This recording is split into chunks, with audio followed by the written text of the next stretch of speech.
William, hopefully your favorite videographer from Two Hats Publishing. I welcome you to another Two Hats special of community events. Let's look in and see what's really happening.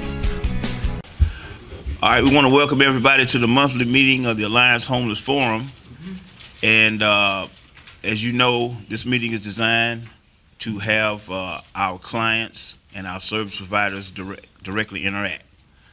My name is Leon Holman, and that's our co-chair.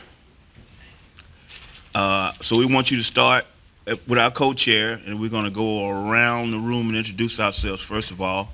And as we do that, we want to get you guys to sign in so we can keep you informed of our any updates that you might need to get between now and the next meeting. My name is Richie Red. We volunteer work with MDHA and also on the board of directors. And My you, sir? name is John Cortez. I'm one of the homeless of the city. Okay. I'm Siobhan with Metro Dallas Homeless Alliance. I'm Cynthia. I'm with Metro Dallas Homeless Alliance. I'm James McClinton with Metro Dallas Homeless Alliance. I'm Janet Smith. I'm with Aid Services of Dallas. Okay. On this side over here. My name is Eddie Jefferson Jr. and I'm a veteran.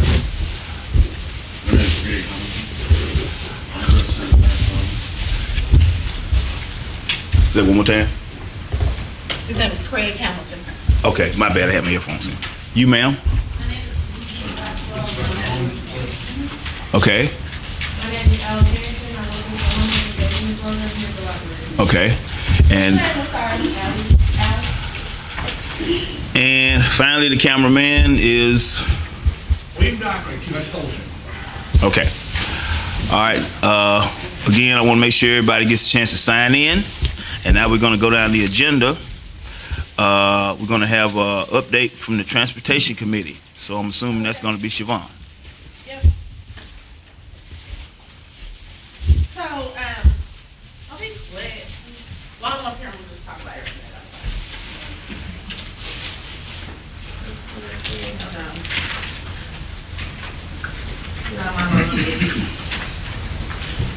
Okay. So y'all don't have to hear from me again. Oh, Siobhan. So with the transportation, like I say every month, it is still available and open to 200 people. So far, only about 15 people have signed up. This year's program will end on June 30th. As DART starts to prepare for the fare change policy that may take effect next year, they will be starting to prepare for that. So this is going to end June 30th. If you haven't already signed up for the DART program, just make sure that you get with your case manager so that you can participate in the program. And for those who are new today, the program allows you to, enrollment in the program allows you to receive a 50% discount when you purchase passes.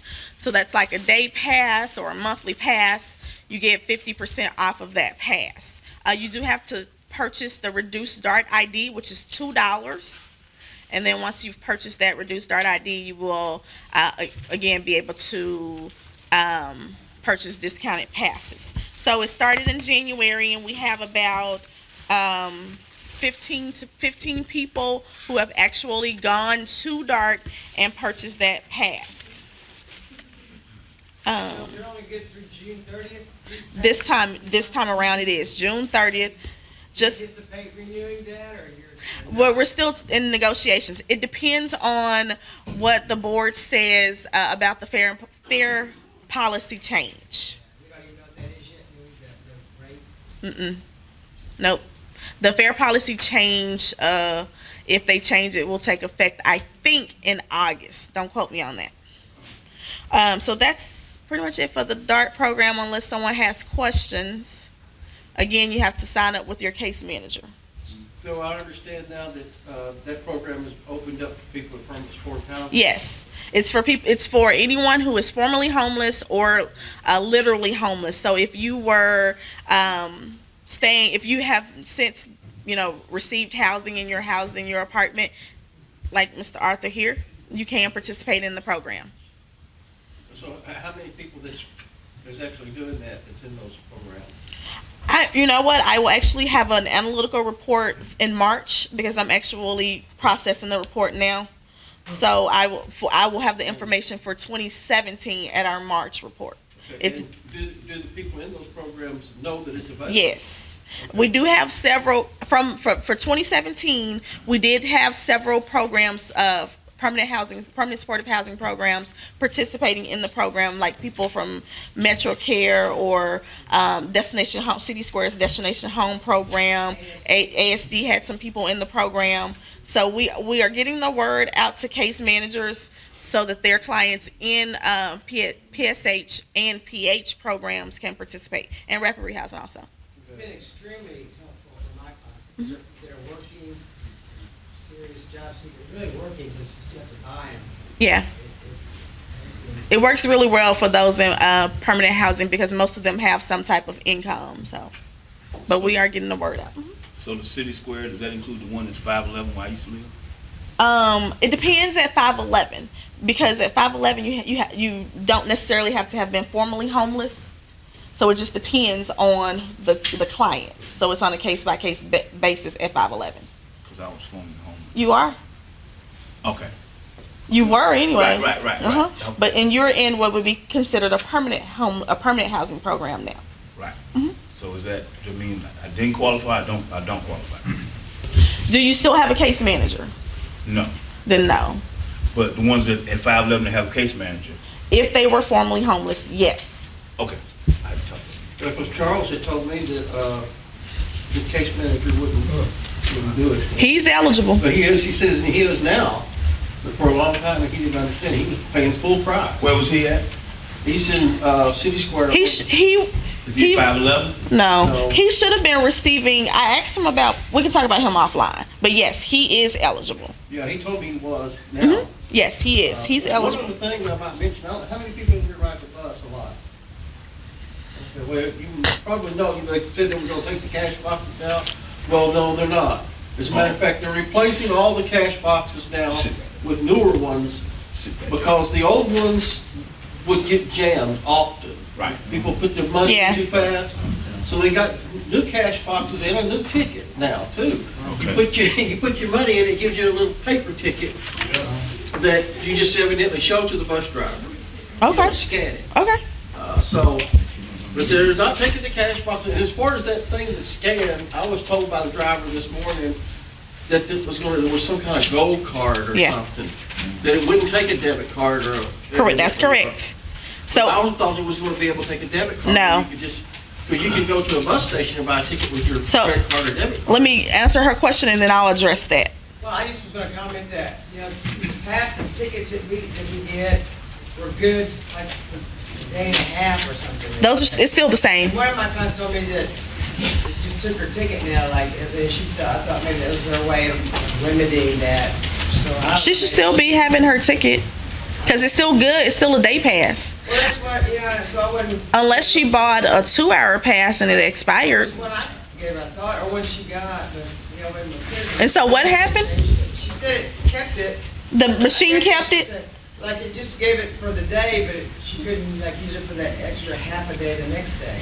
No. She was 3 o'clock in the saying morning. It ends at 3. 3 o'clock in the morning. It ends at 3 a.m. See what she's talking about so that I can check What out. does it text that you put, if you get like a voucher from a case From me? it just takes it and then it gives you back the paper ticket. Okay. That's what it meant. Okay. Because before you validated, you would Yeah. put it in there, So now it's just giving you a paper ticket. it gives you a paper ticket. All right. So evidently they're doing it that because a lot of people have figured out how to scam. They would take some kind of deodorant or And rub it off the something back. and rub off the back and sell it on the street for like, oh, here's a $10 ticket for $2. You buy it, and then you get on there and then it won't validate because it's already been used, and so that'll cut that out. Yes, they are. I'm not sure, but I think August of this year. I'm not sure though. Maybe How that- much day pass gonna be? $6? I don't know. So going back to what you were saying, Maybe that paper ticket they give you now, maybe that's what doesn't transfer all the way to the next day. maybe so, 3 in the morning. I'll have to try it. I haven't rode the bus this month. 1 second. Going back to what you were saying, when the the new fare change policy takes effect, there will be a card that you will receive. And so in order to ride the bus, you will have to have a DART card similar to your reduced DART ID, but it'll have a swiping on it. And what you'll do, you'll load the money on the card, and then once money has been loaded, when you get on the bus, you'll swipe it, and it'll take off the amount of fare based on the distance that you rode and the number of times that you rode that day. So it wouldn't charge you a maximum of the day pass amount, but let's just say you went from here to the bridge. It may only charge you 25 cents instead of charging you $5 for a day pass. Okay? And that won't take effect until a little bit later once fare policy has been done. Did you need that DART ID though? It's actually gonna be one card, and so you'll just purchase that one card. Did you have a question, Justin? I did. I apologize. I'm late, and I really wanted to hear about the transportation. Could you give a brief summary of what I missed? Yeah, we're still doing it. It started back on January 1st, but this time it's gonna go through June 30th. On June 30th, it'll end. Don't take it back. No, it'll end. It's from January 1st of this year through June 30th of this year, and it's going to end, and we're hoping that they'll bring it back. The reason why it's ending is because at that time they'll have more information on the fare policy and all of the updates. So we're going to stop it and hopefully start it back because, again, this is still just a pilot. Okay. Still taking the day pass? As of now, I have a meeting with them later this month. So they're still taking the day passes that we purchase as nonprofits. What she did, this is one thing that's interesting to the agencies here.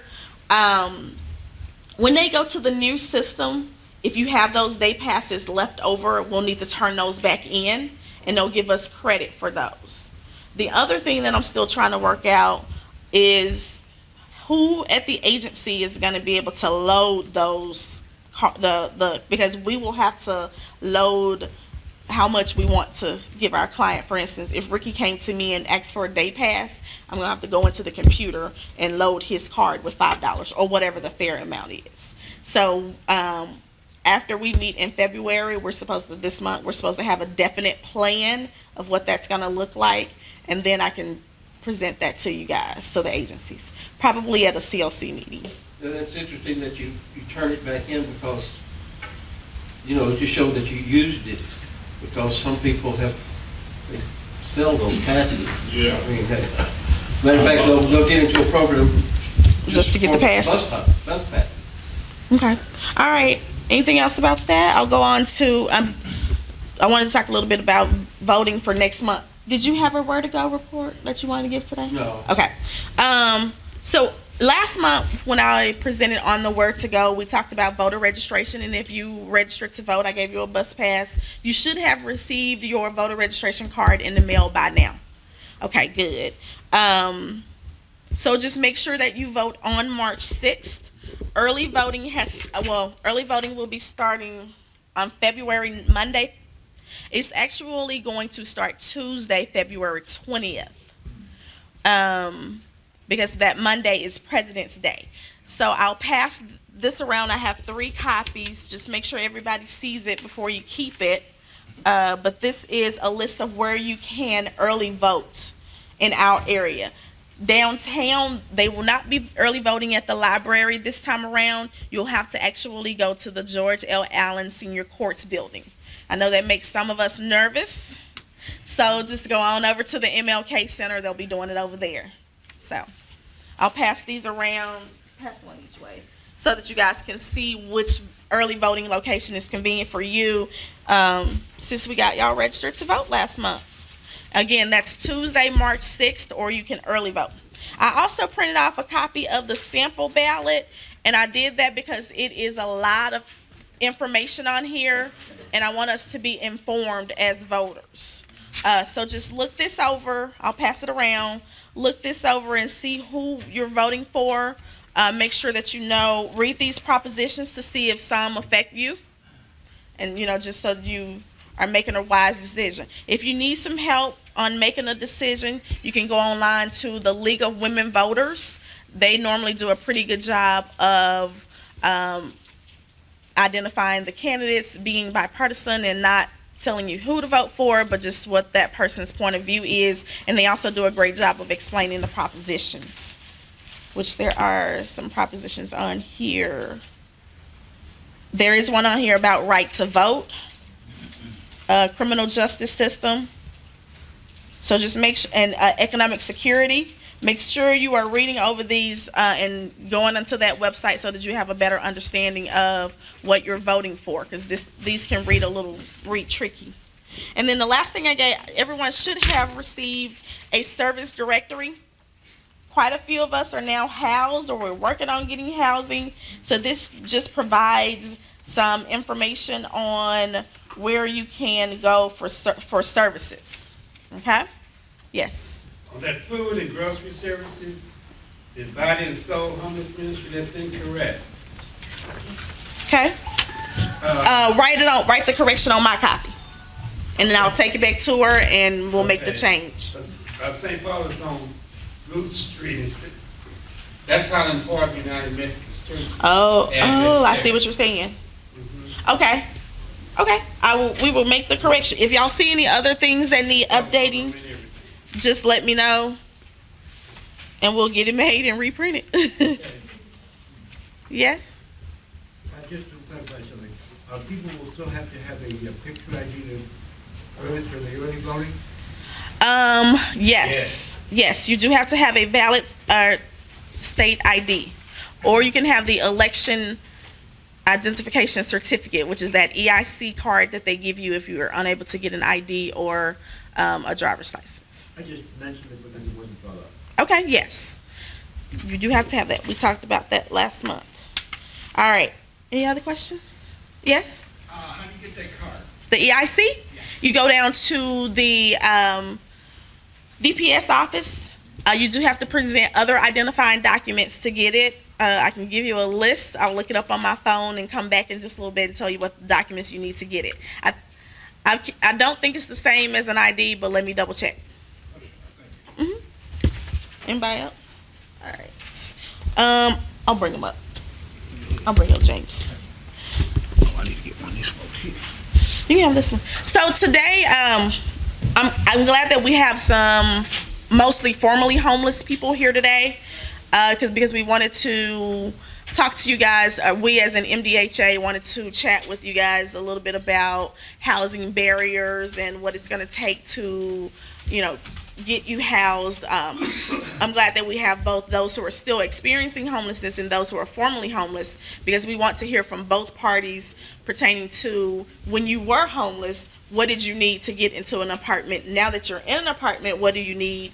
And if you are in an emergency shelter and you're experiencing literally homelessness, we definitely want to know what is needed to help you move into housing. So I'm bringing up James McClinton today. He is MDHA's Director of Housing, and he has a couple of questions that he wants to brainstorm with us and just see, So let's give him some feedback on the things he's looking for. I do have DART bus passes if you participate. So for anybody who's caught participating, I will give you a bus pass. Thanks, Siobhan. Good morning. So as you said, we wanted to come over and get some information from you all because you all have experienced that phenomenon of being ready to be housed. And so without just going back through all of that again, what does it take to have a housing plan? What do you need to have a housing plan? So and let me give you an example. We found housing for people. The case manager says, hey, I've got housing for you. Are you ready? And the answer is, no, I'm not ready yet. So now the housing unit is ready and you're not ready. So what does it take to help you be ready when a unit is ready for you? To help you develop a housing plan. So give me some ideas. There's no wrong answer. Yes? Well, having gone through that myself, Okay. I'll tell a quick story about I told somebody in my church that I belong to that I finally got to my own place, and he says, well, I understand all your stuff gets tore up, when you move. I said, no, that's the problem. I don't have anything. And he couldn't get it. I says, no, you don't seem to understand. Oh, I understand your stuff gets tore up when you move. No, you don't seem to understand. I don't have anything. All I've got is some, a few hygiene items and some clothes. That's all. I understand all your stuff gets tore up. And he never did get it. I finally just gave up. Trying to understand it. What you need is support from a whole lot of different people, because you stop and think about it, you got nothing. You got no dishes, no towels, nothing to cook with. And so now that I've had my own place for 3 years, slowly and surely I've built up the things, little things. Like I bought a knife sharpener. Kind of stuff you kind of take for granted. Well, I got one of the first things I bought when I moved in was a real nice cutting board and a real good knife. Okay. So I could cook vegetables, chop up my vegetables and cook. So and that doesn't come from any one person. Right. I think it has to come from a variety of agencies and people that are willing to help you get the things you need. It took me a year and 3 months before I had a bed. I slept on the floor for a year and 3 months. But tell why. And somebody in this room. No, I said tell why. Why did you sleep on the floor that long? It was partly my own fault, because a psychological problem of, look, I'm going to lose this place and I'm going to have to move on down the road. I don't want a bed. I don't want a chair. I don't, because something's going to go wrong and I'm going to have to. So it was my own psychological barriers that I put up in my mind. But after I was there for a while, you know what, I'm ready to have a bed. Boy, I am so thankful to have a bed to sleep in now. I thank God every night. Thank you for this nice recliner chair and this little 19-inch TV and my bed with some clean sheets and pillows and a comforter. And by the way, Siobhan was one of the ones that helped me get those things. So things that we take for granted, and some of the things I bought myself over a period of time, dishes and things like that. The furniture came from, what was the name of that place? Dallas Furniture Bank. Dallas Furniture Bank. And so, and then I got some anonymous donor gave me a real nice crock pot and a toaster oven, which I use a lot. I use my crock pot and my toaster oven a lot. Okay. I don't have a regular oven in the place. All right, let me go back. Let me go over that a little bit. Clothes, hygiene items, support, cooking material, cooking ware such as dishes, etc., a bed, furniture, and psychological barriers to be addressed, because it is scary to go into your own place, especially when you've been homeless. So we need to address that. Yes, sir. I think maybe some of us have found better quality of life. I'm not sure if it can be fixed by psychological means to change oneself into being comfortable to sleep in a bed alone, and so I think a lot of this might have to do with having maybe a sense of community and not just unconnected individuals as one support. So, I'm sorry. Go ahead. I want to piggyback off of what he said. This is a brainstorming session for us as well as staff. So, a few years ago, there were several of our clients who lived in one apartment complex, and so they started a support group. Oh, okay. So we may want to think about that. And I'll put that up there where support was. If we're gonna, if we Yeah, know we're sure. gonna have a lot of them in one complex, Right. that may be helpful. So you say just addressing that psychological barriers, especially you're going to be alone now. You're going to be out there with everybody else. You're going to be in your own apartment. You're going to close that door and lock it, and then you're by yourself. And just dealing with that. Because I understand, because when I went off to college, the same thing happened to me. I was like, okay, now I'm out here, away from home now, and I'm here all by myself. How do you deal with that? All right, very good. Thank you. I saw some hands back. Yes, sir. I know that in different states, there are issues with like expungement. A little louder, please. Different states, there are different laws for expungement. Okay, okay. And like in this state, some misdemeanors are a big deal. In other states, they're not. So like someone helping you expunge your record, because some jobs I can get in like California, I can't get here, so that's slowing me down. But other than that, it's probably some other stuff too. That's a big thing. But somebody can help you with that expungement. Mm-hmm. Because it's different states, I mean, it's a bigger deal than certain issues. And I know felony is something. Okay. And there are seminars here in Dallas that addresses that for you too. So just kind of make everyone aware of those when those come up, so they'll, as they prepare to move into housing, get those issues taken care of, because you're going to be looking for a job perhaps, and you need that to be cleared up. Okay. Yes, sir. Okay, I was going to talk about something else, but what he said reminded me of something I found on the computer story Okay. this morning, and that in some states, the people who have multiple misdemeanors are still allowed to carry a concealed weapon. Okay. I mean, that's just a comment on it. Okay. I don't know what the laws are in Texas on that. All right. But the other thing I was going to mention is, then when you have your own place, you have to be willing to do some things for yourself, and not just lay back and expect to be waited on hand and court by everybody. Okay.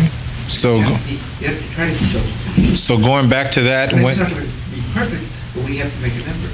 so going back to that, when they're asking you to prepare for housing, you need to start thinking about, I'm going to have to do this by myself now. No, I get, but we should plan, we shouldn't wait till the last minute, we have to plan ahead. Okay. Great. Like, when I knew I was going to be getting the place eventually, I was already planning on what kind of grocery shopping I was going to do. Grocery shopping, yeah. Put stuff. I mean, I was buying everything because I didn't have to put it, but I was planning ahead. I mean, I was already making shopping lists of what I was going to buy when the time came. That's a very good one, you know. Be sure I had the money to pay for it. How do I go grocery shopping? How much money do I set aside for that when I get into my own place? We don't think about those things till we're in there, and then it's like, okay, now what? Do you? Here's the thing about setting money aside, which isn't where I was going. But I keep talking about that when I was still a small child, I was surrounded by grown relatives and neighbors who didn't know how to manage money. If they had money, they were spending. They never made a list of or planned ahead or set up a budget or anything. When they were broke, they were broke. I think there had to be a better way to do it. So when I was still a small child, I went to the librarian, and I talked to her about that. She showed me some books on the home piece side about money management and budgets, and I turned out to be a really good money manager. Not that I had a lot of money to work with, but I never run with money because I never get careless. Okay. But I always plan ahead. Thank you. Yes, sir. I think another relevant concern. Mm-hmm. No, you go ahead. Okay, for me it was on the EBT or Lone Star card. We can purchase food, but we cannot purchase the things we may need to, make eating that food a reality. Like a cutting board, knives, a lemon zester, can opener. All these items are not purchasable through that system. All right. Okay, so Okay. that's in can openers. Kind of what Ricky Yeah, said. These are things, what he's saying are things that we don't have in our moving kit. Oh, So we need okay. to add it to there. Knives, can openers. To cook, you need can opener, knives, maybe like a zester, a grater. Although a grater may be able to be used as a zester, Yeah. but the cleaning might be. Cutting board. And then pans. Pots and pans, okay. Okay. Yeah, we don't put a can opener in there, so that's pretty good. All right. Back there. I'll come back to you later. Back. Go ahead, sir. Yeah. You. We'll come back to you. One of the problems I face in housing is the location, the convenience to transportation, where are the stores located? Are they in walking distance? Bus-wise? Am I moving to a semi-furnished or unfurnished apartment? And I'm really concerned about the area of Dallas where we are placed as homeless residents. areas, I don't want to live in some certain areas. I don't like to live in the crime area. I'm concerned about, if I'm a senior citizens, and some of these apartments, they put you in the back. And they have these fences around, you have to take me 10 minutes, 15 minutes to walk to the front to get out. That's where you're living in. It's At inconvenient. the back of the apartment, and it take him 15 to 20 minutes to get to the bus. Get to the stop. front. Okay, A lot of times you miss the bus. okay. Very It's good. just, I think it's inconsistency, inappropriate preparation to housing, just because this apartment complex gonna allow you to have housing, and you don't consider the residents you're placing there. You put women in the back. You don't place them up front where it's convenient for them to move out quickly, And safe. to be safe. Or you put them upstairs in the back, things like that. Okay. Yes, All right. Thank you. Let me go back in the back here. Yeah, couple of things I want. I talked to Mr. Gully yesterday about coming back and talking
This is William, hopefully your favorite videographer from Two Hats Publishing. I hope you enjoyed this video. If you like it, please leave comments below, or like, follow, or subscribe to us and get notices of all our videos. We love it, even when you call.